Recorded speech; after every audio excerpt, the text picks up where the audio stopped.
Alors, chers amis internautes, soyez encore une fois le bienvenu. En tout cas, nous sommes de retour pour cette deuxième partie de cette rencontre internationale amicale entre les samouraïs bleus du Japon et les éléphants de la Côte d'Ivoire.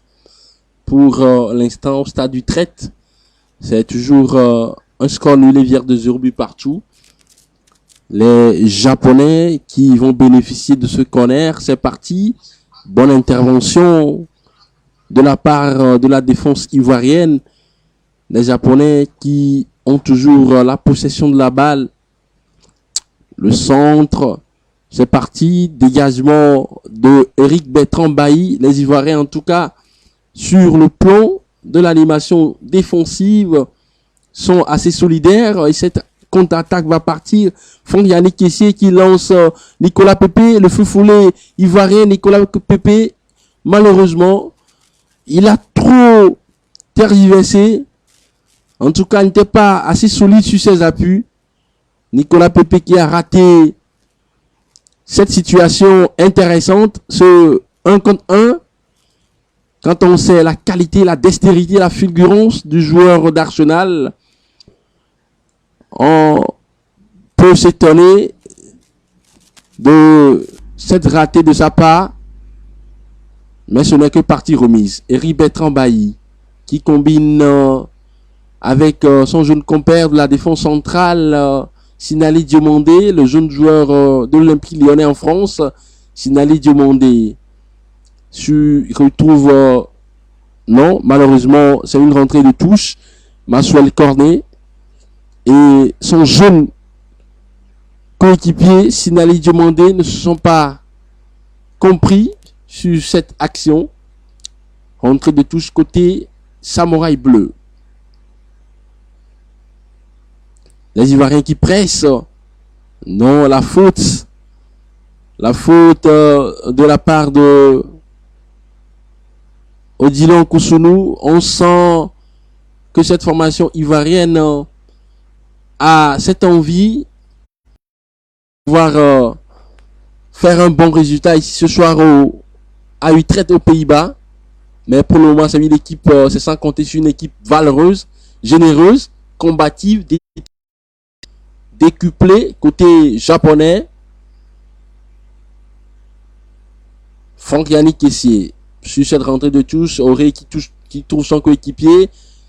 C'est Eric Bertrand Bailly qui renverse côté gauche. Maxwell Cornet qui retrouve Gervinho. Yao Kwasi Gervais Kessié qui a le ballon. Ça tergiverse sur les sorties de balle côté ivoirien. On prend le temps de bien construire, de prendre ses marques, ses airs et ses repères. Kessié qui renverse Nicolas Pépé qui a la possession du ballon. Nicolas Pépé. Oui, long transversal. Un bel diagonale de la part de Nicolas Pépé qui a été victime de cette faute. À l'instant, il faut signaler l'entrée en jeu pour cette deuxième partie côté japonais de Minamino. Attention les Ivoiriens qui partent. Le centre.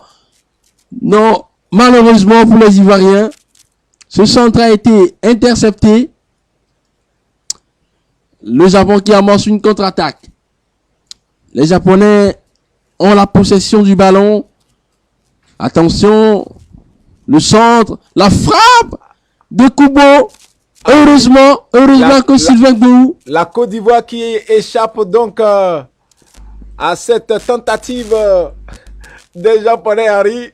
Effectivement. Oh là, le dieu ivoirien était là. Effectivement, on a constaté que les déplacements sur le front de la défense ivoirienne, oui, un mauvais alignement de la part de cette défense. Eric Bertrand Bailly qui a failli commettre cette bévue. Heureusement que Sylvain Gbou était là et il veillait au grain. Le gardien des Corbeaux du tout-puissant Marzembe était intraitable sur cette action. Ah oui.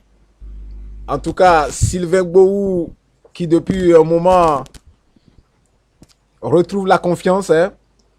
Lui qui a eu des difficultés, rappelez-vous, lors des éliminatoires de la Coupe du Monde, qui a permis finalement au Maroc On revoit encore cette action et ce bel arrêt de la part de Sylvain Gbowou, Aristide, très explosif dans sa cage. Sylvain Gbowou, heureusement, chaude alerte côté ivoirien. Heureusement que juste après cet arrêt de Sylvain Gbowou, le jeune défenseur ivoirien, Odilon Kossou, non, c'est Sinali Diomandé, plutôt a pu dégager.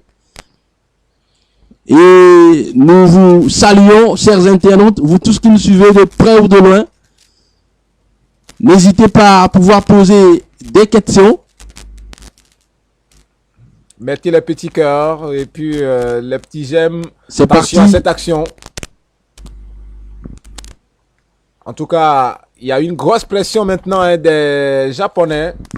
Les Japonais qui mettent la pression, en tout cas avec l'entrée de Minamino, le jeune feu follet japonais, qui est très fort dans, dans la percussion.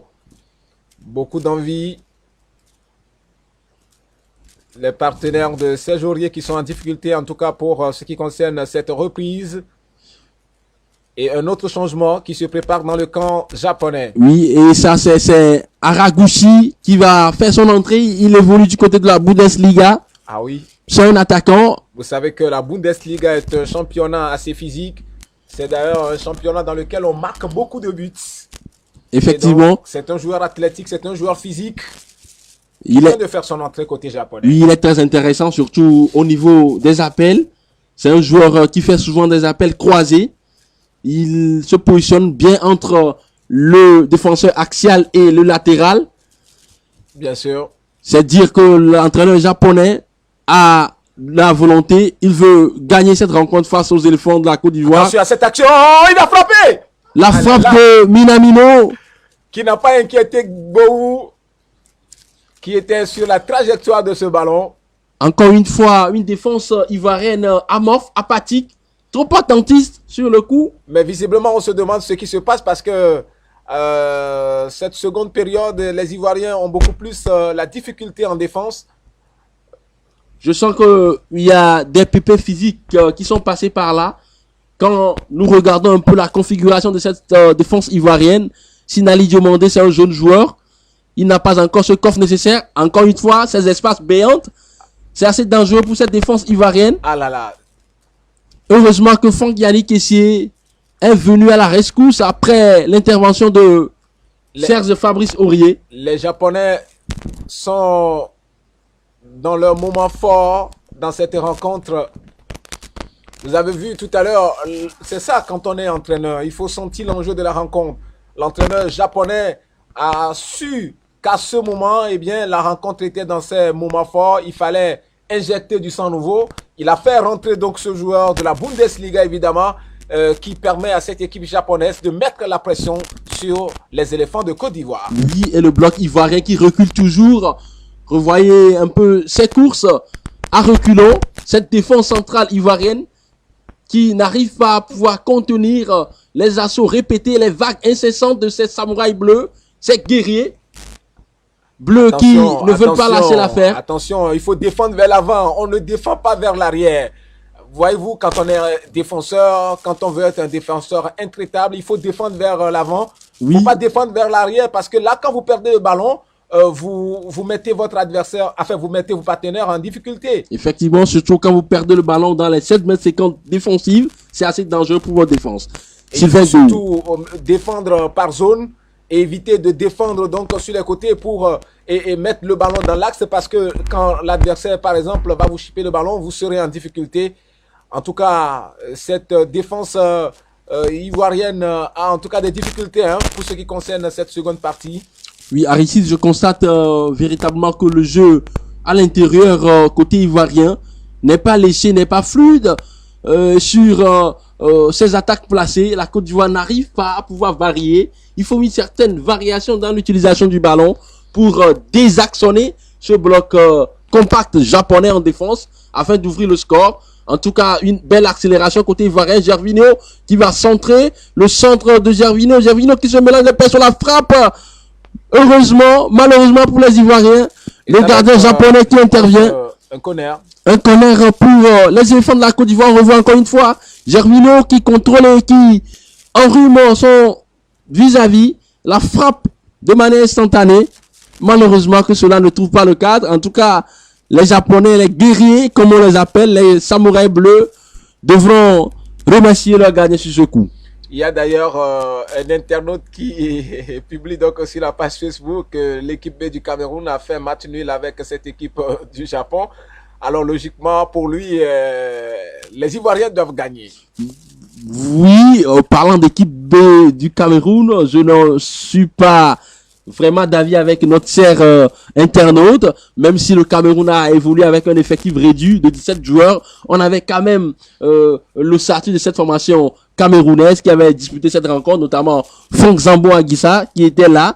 On a un joueur comme Karl Toko Ekambi, un cadre de la sélection camerounaise qui était là également. On a Fabrice Ondoa, en l'absence du gardien de l'Ajax Amsterdam, André Onana. Ah oui, c'était quand même le statut de l'équipe camerounaise. Fabrice Ondoa, qui nous a impressionné lors de la dernière l'avant-dernière Coupe d'Afrique des Nations au Gabon en 2017, remportée justement par les Lions indomptables face aux pharaons égyptiens. Oui. Les pharaons égyptiens qui vont rencontrer le Togo des éperviers en double confrontation en novembre dans le cadre des éliminatoires de la Coupe d'Afrique des Nations. En tout cas, la Côte d'Ivoire est en difficulté cet après-midi. Pourtant, c'est cette équipe ivoirienne qui nous a montré de très très belles choses en première période. On sent maintenant la pression côté ivoirien. Les Japonais qui ne desserrent pas pour le moment les taux. Encore côté ivoirien. Dans le camp ivoirien. Et revenons pour cette pause, profitons pour répondre à notre cher ami. C'est un avis assez pertinent que je ne partage pas forcément. Quand on regarde un peu cette formation japonaise, ce n'est pas une équipe à négliger. Elle a également de la qualité, même si pour le moment les Ivoiriens n'arrivent pas à faire la paire. C'est Mas Gradel qui va faire son entrée. Mas-Alain Gradel, l'ancien capitaine de Toulouse, qui évolue cette saison au niveau de la Turquie. Mas-Alain Gradel qui remplace Nicolas Pepe. Nicolas Pepe, le natif de Mantes-la-Jolie, l'ancien Angevin, qui a eu une ascension fulgurante sur ces dernières années. Ah oui. D'Angers à Arsenal, il faut le faire quand même. C'est un parcours inédit. Un jeune assez calme, très dynamique, qui est très humble. On sent véritablement que dans cet effectif ivoirien où on a assez de stars, oui. Il fait partie des plus jeunes qui ont montré en tout cas qu'ils ont cette capacité-là de pouvoir défendre les couleurs de la Côte d'Ivoire. Oui, il avait l'opportunité également, en tout cas avec la double nationalité, d'espérer jouer pour la France, mais il a choisi très tôt la Côte d'Ivoire, même s'il est en difficulté pour le moment avec sa formation d'Arsenal où il n'est pas titulaire. Nicolas Pepe, c'est beaucoup de qualité, de vitesse, de percussion, de dribble, de passeur. En tout cas, je crois qu'il va pouvoir s'imposer au niveau de Londres. Pour l'instant, c'est toujours 0 but partout au stade du traite entre les samouraïs bleus et les éléphants de la Côte d'Ivoire. La Côte d'Ivoire qui prépare activement les 3e et 4e journées des éliminatoires de la Coupe d'Afrique des Nations 2021. En novembre prochain, la Côte d'Ivoire aura 2 doubles confrontations décisives face à Madagascar. Madagascar qui est leader du groupe avec 6 points. La Côte d'Ivoire qui vient en seconde position avec 3 points. Suivi de l'Éthiopie et du Niger qui fait la masse avec 0 points. Un changement dans le camp ivoirien et cette fois-ci c'est Lago Junior qui prend la place de Gervinho. Aïe aïe aïe, Lago Junior, un joueur très intéressant surtout dans les petits espaces. Quand vous le laissez faufiler, il est capable d'exploiter toute sa panoplie de dribbles pour pouvoir déséquilibrer le bloc défensif adverse. Il a donné du tournis la saison dernière à cette formation du Real Madrid puisqu'il évolue au niveau de l'Espagne. Il évolue en Liga espagnole, notamment Real Valladolid. Lago Junior qui fait ainsi son entrée. C'est-à-dire que Patrice Baumel également veut changer la manière de jouer de son équipe. Il veut imprimer sa marque à sa formation. C'est un entraîneur qui ne fait pas le jeu, mais pour l'instant, les Ivoiriens ne sont pas révélés très cliniques et très efficaces dans les 7-50 offensives. Ah oui, il faut dire que sur le banc ivoirien, on a encore des joueurs comme Ismaël Traoré, des joueurs comme Mohamed Doumbia, Lago Junior qui vient de faire son entrée évidemment. On espère qu'il pourra apporter quelque chose à cette équipe des éléphants de Côte d'Ivoire. Pour l'instant, le score est toujours de 0-0 entre japonais et ivoiriens. Oui, Aristide, que peut-on dire de cette deuxième prestation de la part de Yao Kwasi Gervais? Il était très attendu par les supporters de la Côte d'Ivoire. Yao Kwasi Gervais, le parmesan, pour ce retour. Que peut-on retenir généralement de Gervinho? On connaît ses qualités d'organisateur du jeu, de référent technique. Est-ce qu'il a véritablement influencé le jeu de son équipe pour ce retour? Je pense que pour l'instant, pour ce qui concerne cette deuxième partie, il n'a pas vraiment montré tout ce qu'on avait vu déjà en première partie. On a vu quand même qu'il a tellement influencé le jeu en ce qui concerne la première partie. Et visiblement, pour le compte de cette seconde partie, Gervinho, tout comme d'autres joueurs, sont devenus beaucoup hésitants sur la pelouse. Je ne sais pas vraiment quels étaient les conseils donnés par Patrice Baumel durant la pause. Mais quand vous prenez cette équipe japonaise, vous sentez évidemment que c'est une équipe visiblement qui a pris le temps d'observer cette équipe ivoirienne, qui a pris le temps de voir les faiblesses de cette équipe ivoirienne lors de la première partie de jeu pour en profiter justement cette seconde partie, parce que vous voyez, la plupart des actions étaient des actions japonaises. On a vu cette hésitation, Boou également qui était présent dans la cage ivoirienne, qui a évidemment aidé cette nation ivoirienne d'échapper à l'ouverture du score. Belle analyse en tout cas, Aristide. Le constat, il est clair. Cette formation ivoirienne, dans cette seconde partie, a un peu baissé le pied. Elle n'arrive pas à pouvoir construire comme en première période. Les transmissions se font assez difficilement. On a vu une défense centrale qui était un peu apathique, qui était un peu amorphe et un peu étreinte, il faut le dire. Notre jeu où on a pu retrouver un Fangiani Tessier. De rappeler aux internautes d'être toujours en repérage, le temps pour nous de retrouver le signal pour leur faire vivre cette belle rencontre qui oppose en ce moment la Côte d'Ivoire au Japon. Et une question de la part de nos internautes. Voilà, Mika qui demande, vous pensez que cette équipe de la Côte d'Ivoire pourrait devenir comme la génération dorée des Didier, Yaya et autres? Oui, cette belle génération de la Côte d'Ivoire, Didier Drogba, Zokora, Yaya Touré, Kolo Touré, Arthur Boka, il faut le citer. C'était une pléiade de stars, c'était une constellation de stars. Et cette équipe a fait rêver plus d'un, au-delà des Français de la Côte d'Ivoire. Malheureusement, cette équipe n'a pas pu remporter une Coupe d'Afrique des Nations, même si après la retraite de Didier Drogba et ses consorts, Yaya Touré a quand même permis à cette jeune génération qui vient de pouvoir remporter une Coupe d'Afrique des Nations en 2015. Je pense que cette génération que la Côte d'Ivoire a aujourd'hui a de la potentialité, mais pour le moment, il manque de la personnalité, il manque de la cohésion dans l'équipe.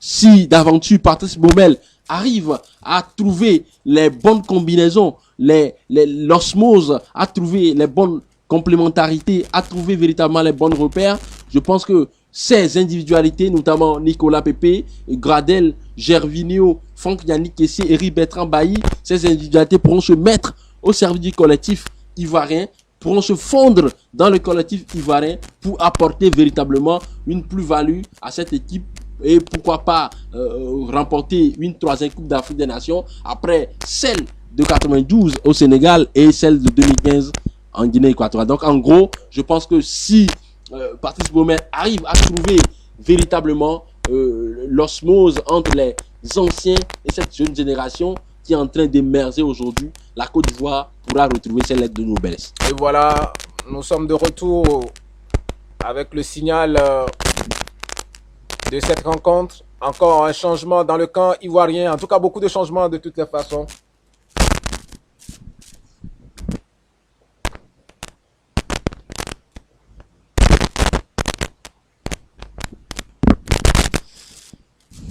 Et oui, cette équipe ivoirienne, les Ivoiriens qui véritablement aiment beaucoup leur sélection. La Côte d'Ivoire, une grande nation de football en tout cas. On a connu les Aboulaye Ben Badi dans les années 92. Les Gadi Seli Saint-Joseph. Les le gardien de but Alain Guamené à l'époque, la Côte d'Ivoire qui a remporté à la surprise générale cette Coupe d'Afrique des Nations en 92 au tir au but, 12 buts à 11 face à la Dream Team ghanéenne qui était privée de son playmaker à l'époque, Abedi Pelé, le Marseillais qui avait copé en demi-finale d'un carton jaune qui lui privait ainsi de cette finale, même s'il y avait sur la pelouse les Anthony Yeboah, les Bafoué, les Charles Akonor. Cette formation composée d'Abdoulaye Ben Badi, d'Alain Guamené, de Gadi Seli Saint-Joseph a pu damer le pion au Ghana qui était favorite, qui était l'équipe favorite, j'allais dire, dans cette finale, offrant ici à la Côte d'Ivoire son premier trophée continental à Dakar, et c'était une liesse populaire après cette victoire en Coupe d'Afrique des Nations. On se souvient dans les différents artères d'Abidjan, de Koumassi à Djamé, à Cocody, à Port-Boué, c'était la liesse populaire.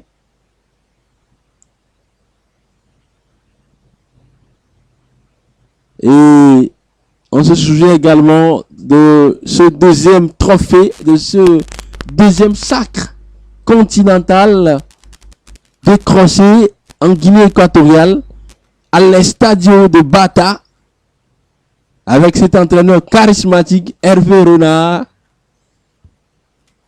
qui a permis à cette formation ivoirienne de décrocher enfin, après de longues ententes, un deuxième sac continental.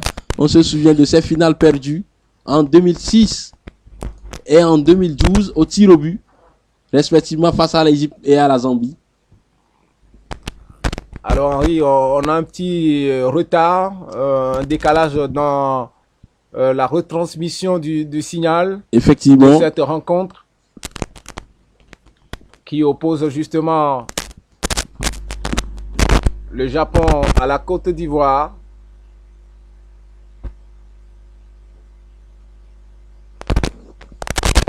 Toujours 0-0 entre Japonais et Ivoiriens. Les Japonais qui ont la possession du ballon.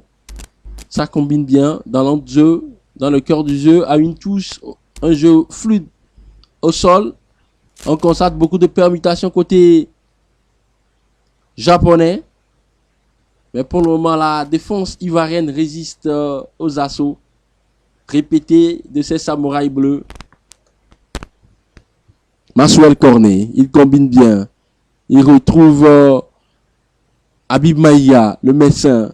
Récupération ivoirienne. Franck Yannick Kessié. Franck Yannick Kessié qui part. Franck Yannick Kessié qui va servir sur le côté droit. Alain Gradel. Attention, les Ivoiriens. Franck Yannick Kessié qui va décrocher la frappe. Heureusement pour les Japonais. La défense veillait au grain côté japonais. Les Japonais qui veulent amorcer cette contre-attaque. Récupération ivoirienne. Quelle anticipation de la part de ce jeune joueur Habib Maïga. Les Ivoiriens sur le flanc gauche de l'attaque. Maxwell Cornet, le centre. Récupération japonaise. La contre-attaque est amorcée. Attention, Minamino qui fait l'appel dans le dos de la défense ivoirienne. Heureusement que Eric Bertrand Bailly avait senti cette combinaison côté japonais. C'était assez téléphoné. En tout cas, ça fait partie des qualités qu'on demande aux joueurs de haut niveau, cette anticipation. Il faut toujours anticiper. L'anticipation, l'instantanéité, la spontanéité dans le geste. Oui. Le football moderne aujourd'hui, c'est l'anticipation. Il y a un joueur qui avait ses qualités à revendre, Samuel Eto'o. Ah oui. Des appuis assez agiles. Parlant de Samuel Eto'o, le Pititi. Quand on parle de Pititi, vous savez justement à quel championnat on fait référence? À l'Espagne. Ah oui. À la Liga espagnole. Samuel Eto'o qui a marqué son empreinte de ce championnat. Bien sûr. L'un des grands attaquants africains de l'histoire. L'Afrique en a connu de grands attaquants, les Salif Keita, les George Weah, les Jules Bokandé, les Kalusha Boya, Manuel Adebayor, Didier Drogba, les Shabani Nonda, les Osam Hassan. On ne peut pas citer ces grands attaquants sans mentionner évidemment l'excellent Patrick Mboma. Effectivement. Ah oui. Je me rappelle un soir d'octobre 2000. Justement, Aristide, un soir d'octobre 2000 au Stade de France. Cette reprise croisée du pied gauche dans la lucarne de Fiamé Bathès lors de cette rencontre amicale entre les champions d'Afrique à l'époque, le Cameroun, et les champions d'Europe, la France, un but partout. C'était le score final. Avec cet espoir retentissant de la part de Patrice Mboma. Et pour l'instant, c'est toujours ce score nul et vierge de 0 but partout à Utrecht, aux Pays-Bas. Très bel appel de la part de Minamino. Il est hors jeu. Bon alignement de la part de la défense ivoirienne. Il s'est fait prendre au piège. On vous regarde encore. C'est bel alignement de cette défense ivoirienne. Il reste encore 6 minutes de jeu. Et c'est un autre changement de la part du Japon. Et c'est Richu Dohan qui rentre, qui remplace Ito. Voilà. Ito qui n'a pas du tout démérité, hein, qui a fait une très belle prestation aussi cet après-midi. Sauf que il était un peu limité techniquement. Oui, techniquement limité, surtout en cette seconde partie. Parce que visiblement, quand on a vu les Japonais s'expliquer lors de leur moment fort tout à l'heure, en inquiétant cette défense ivoirienne, on a vu évidemment qu'il était totalement introuvable sur la pelouse. En tout cas, le fait de procéder à plusieurs remplacements a aidé de part et d'autre les deux formations. On a vu quand même les joueurs remplaçants en faisant leur attrait sur le terrain qui ont eu le temps nécessaire d'observer ce qui se passe. Effectivement, attention, la Côte d'Ivoire qui amorce cette attaque placée, récupération Yannick ici. La pression n'est pas encore desserrée côté japonais. Attention, cette reprise qui va venir, non, c'est mal joué. Habib Maïga qui voulait orienter côté gauche, mais qui reprend mal ce ballon. et c'est peut-être le temps également de rappeler aux internautes que la Côte d'Ivoire et le Japon se sont rencontrés déjà 3 fois. La Côte d'Ivoire et le Japon se sont rencontrés 3 fois de suite. Et sur les 3 rencontres, les Ivoiriens ont gagné 2 fois. Une seule victoire pour les Japonais. La première fois que les deux équipes se sont affrontées, il faut le dire, c'était donc le 24 mai 2008 où le Japon s'est imposé 1-0 face aux éléphants de Côte d'Ivoire. La deuxième fois, c'était lors d'un match international amical. Les Japonais se sont inclinés face aux éléphants de Côte d'Ivoire 0-2. Et la dernière fois, Henri, rappelez-vous, c'était en 2014, le 15 juin précisément. Oui. Lors de cette Coupe du Monde de football. C'était dans l'île de Recife, au Brésil, très tard dans la nuit. Ah oui. On se rappelle de cette liesse populaire qui a eu lieu à Abidjan après l'égalisation ivoirienne venue de la part de Wilfried Bony qui faisait son entrée en remplacement de Didier Drogba. Ah oui, vous avez bonne mémoire. Et d'ailleurs, les éléphants au finish dans cette rencontre se sont imposés 2-1. Grâce à Yao Kwasi Gervinho. Il faut rappeler que malheureusement, les éléphants locaux, parlant donc de l'équipe nationale locale, n'auront pas la chance de jouer le prochain championnat d'Afrique des Nations. Ils ont été cueillis à froid par une belle équipe du Niger. Voilà, la faute aux menants locaux du Niger qui ont barré la route aux Ivoiriens pour ce qui concerne la 6e édition du championnat d'Afrique des Nations qui aura lieu en janvier prochain au pays de Patrick Mboma. C'est bien sûr au Cameroun. Ce sera dans un contexte assez particulier. Et pour cette 6e édition, il y a un pays de l'Afrique de l'Ouest qui y sera pour sa première fois, pour sa première participation. C'est bien sûr le Togo de Jean-Paul Abalo-Dossin. Les éperviers qui ont éliminé le Nigeria. Nigeria vice-champion d'Afrique. Le Nigeria qui a été battu en finale de cette compétition par le Maroc. Oui, effectivement. Et les éperviers du Togo, avant de rencontrer au deuxième tour préliminaire le Nigeria, les éperviers ont éliminé les écureuils du Bénin après un match nul à Cotonou, puis une victoire d'1-0 en faveur des éperviers du Togo. Une victoire étriquée qui suffisait. Et derrière, les éperviers ont enchaîné par une très belle victoire, 4-1. 4-1 au panache face à ces Nigériens. Allez, retour sur cette rencontre Japon-Côte d'Ivoire. En tout cas, on imagine le sentiment des Ivoiriens en ce moment. La Côte d'Ivoire, qui est une grande nation de football en Afrique, eh bien ça, il ne faut pas le nier. Face à cette belle équipe japonaise cet après-midi.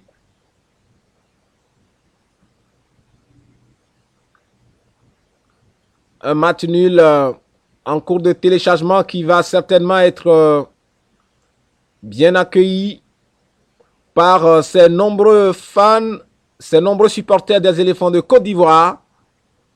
Du côté de Makori.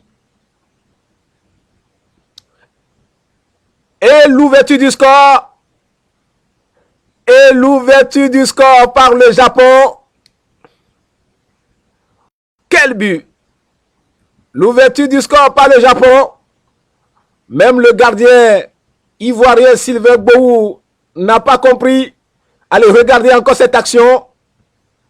Avec le signal qui flotte. Mais on espère que les internautes auront la chance de revoir ce but. Allez, regardez, Henri, regardez. Attention, il était libre de tout marquage. Libre de tout marquage, on en parlait tout à l'heure. Cette défense ivoirienne qui était trop attentiste, encore une fois, sur cette action. Regardez un peu le positionnement d'Eric Bailly, qui n'a pas pris l'information. Et Sylvain Gbowou, qui toujours a été pris au piège. De cette défense ivoirienne. Effectivement. Il était totalement oublié. Laissé seul dans le marquage, Eric Bailly qui est le patron de cette défense, il devrait en principe contrôler cette défense centrale ivoirienne. Malheureusement, cette hésitation, cette défense, ce mauvais positionnement, ce mauvais placement a entraîné cette égalisation. C'est malheureux pour les éléphants de la Côte d'Ivoire qui se font cueillir dans les ultimes instants de la partie. Il ne reste que 2 minutes à jouer ici à Utrecht et ce sont les samouraïs bleus qui font la course en tête. En tout cas, il faut retenir que ceux qui suivent la rencontre sur le câble, c'est-à-dire sur satellite directement, peuvent déjà prendre connaissance donc du score final, puisque c'est déjà terminé. Le signal qui nous parvient, nous sommes dans les derniers instants de cette rencontre. Attention. Et une défaite ivoirienne qui se profile à l'horizon. Ah oui. Après un match nul face à la première nation FIFA, c'est bien sûr la Belgique, les Diables Rousses de la Belgique. Roi Baudouin de Bruxelles. Un match nul. Oh, quelle déception, Henri, quelle déception. La Côte d'Ivoire, il tenait toujours. La Côte d'Ivoire était présente dans cette rencontre, mais visiblement, ces erreurs multipliées en seconde période de jeu, eh bien, ces erreurs qui ont à cette nation ivoirienne. J'imagine la déception des Ivoiriens actuellement dans la commune de Cocody. Effectivement, mais également au Carrefour Victor Lobac, que ce soit à Treichville, à Makori, même à Yamoussoukro, à Bouaké, au centre de la Côte d'Ivoire. J'imagine la déception à de ces nombreux Ivoiriens qui Ivoiricides, à Ziplignan, à Gagnoa, ils sont très nombreux, à Dibonkro, c'est Ivoirien. Les éléphants à Boisflé, supportés, qui sont d'ailleurs très bien supporté du côté d'Aboisseau même. Hein, quand vous quittez le Ghana pour la... L'égalisation ivoirienne. Non, l'arbitre qui siffle une faute. On revoit encore une fois. Les derniers instants de cette rencontre. C'est l'action de but, hein, Aristide. Attends, une fois, on regarde un peu oui, cette erreur de marquage de la part filet. Oh là là, quelle grosse déception. Quelle grosse déception. Merci à la réalisation. En tout cas, ils sont très nombreux. Ils doivent être déçus. Ils vont dormir très tôt ce soir, Aristide. Et voilà, c'est fini. C'est fini, Henri Akodo. Il faut le dire. La Côte d'Ivoire qui s'incline malheureusement. 0 but contre 1 face au Japon. Il y avait pourtant de la place dans cette rencontre pour les poulains de Patrice Baumel. Oui, effectivement, Aristide, il y avait de la place pour cette équipe des éléphants de la Côte d'Ivoire. On a vu une très belle équipe qui était bien organisée tactiquement, surtout en première période, qui a pressé haut avec ce bloc.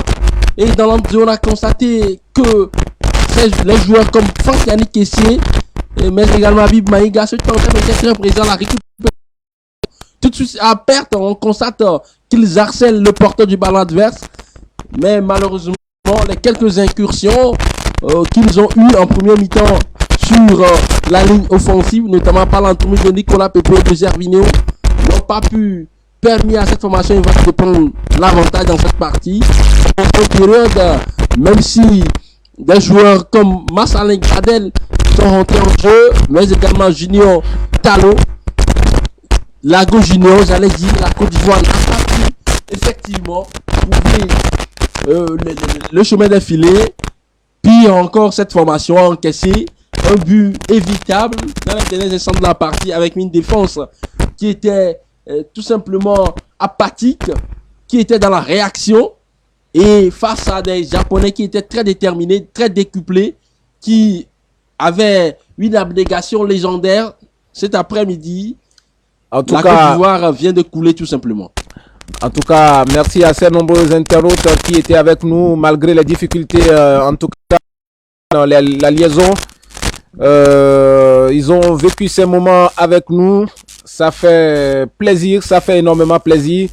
On espère évidemment vous retrouver très prochainement. Et Henri, avant de nous quitter, on va rapidement placer un mot par rapport à la double confrontation. Face donc à la double confrontation dans le cadre des éliminatoires de la Coupe d'Afrique des Nations CAN Total Cameroun 2021. Oui, ce sera vraiment deux matchs assez décisifs pour les éléphants de la Côte d'Ivoire. Je le disais tantôt, la Côte d'Ivoire qui est deuxième dans cette poule, derrière Madagascar qui est premier avec 6 points.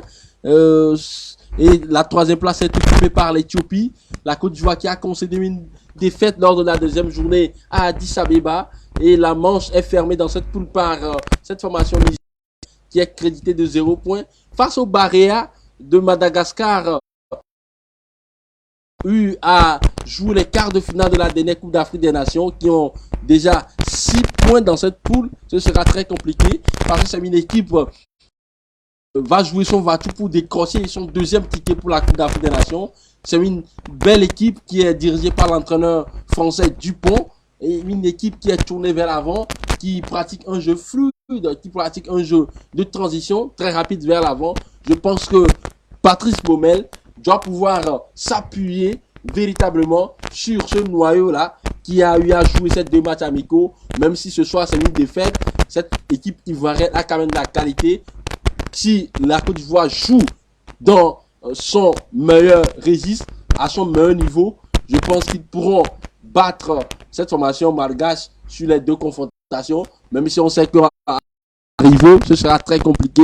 Mais dans le nouveau stade, Félix stade olympique Félix Houphouët-Boigny, le stade olympique Alassane Ouattara, j'allais dire, de Bimpe, le nouveau stade qui a été inauguré il y a quelques semaines. Je pense que dans ce beau joyau de 50 000 places, les Ivoiriens, 60 000 places, j'allais dire, les Ivoiriens auront véritablement les coups de France nécessaires pour allez, on va rapidement communiquer donc quelques détails donc de cette rencontre. Alors, retenez, la Côte d'Ivoire s'est inclinée 0 but contre 1 face donc au Japon. Donc, c'est les Japonais qui ont gagné cet après-midi.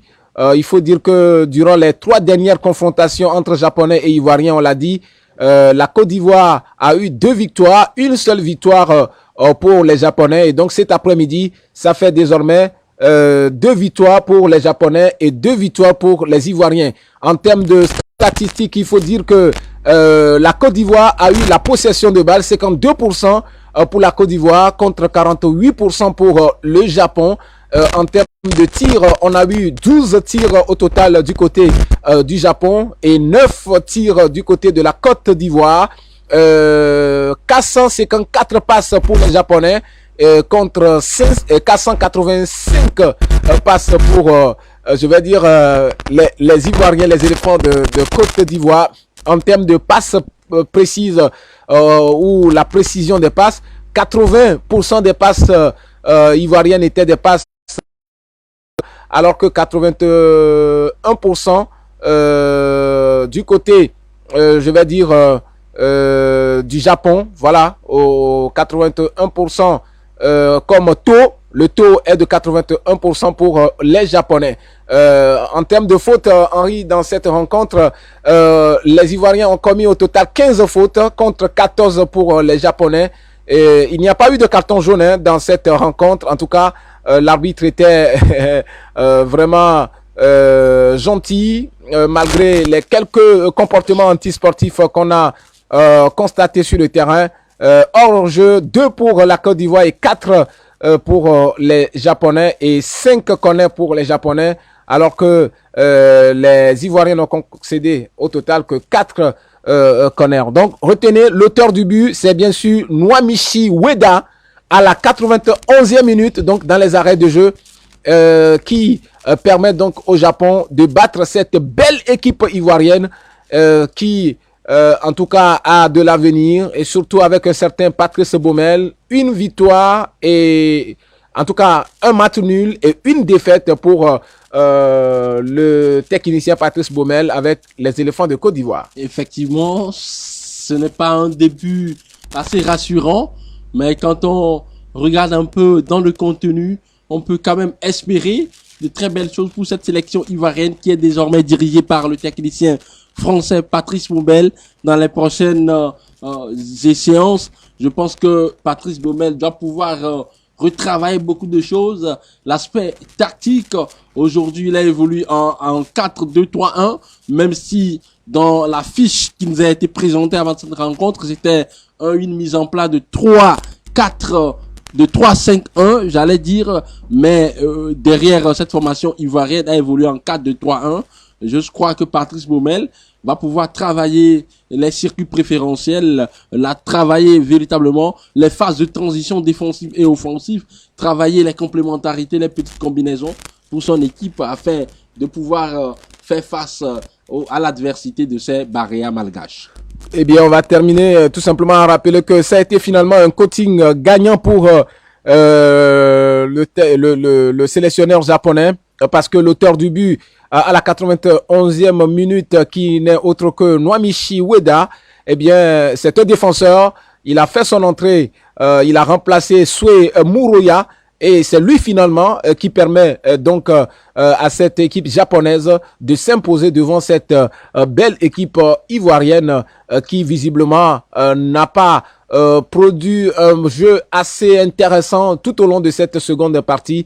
On espère bien sûr que les retours de Seredier, le retour évidemment de Wilfried Zaha, le retour aussi de Gervinho, ces retours pourront apporter quelque chose justement pour la Côte d'Ivoire, qui doit forcément s'illustrer de la plus belle des manières pour arracher son ticket pour la prochaine Coupe d'Afrique des Nations. En tout cas, les Ivoiriens ont envie de voir lors de la prochaine Coupe d'Afrique des Nations leur équipe, la Côte d'Ivoire qui a gagné, il faut-il le rappeler, la Coupe d'Afrique des Nations de 2015 organisée donc par la Guinée équatoriale. Ce sera tout donc pour cet après-midi. Merci de nous avoir suivis. On se retrouve très prochainement. D'ici là, portez-vous bien et très bonne soirée.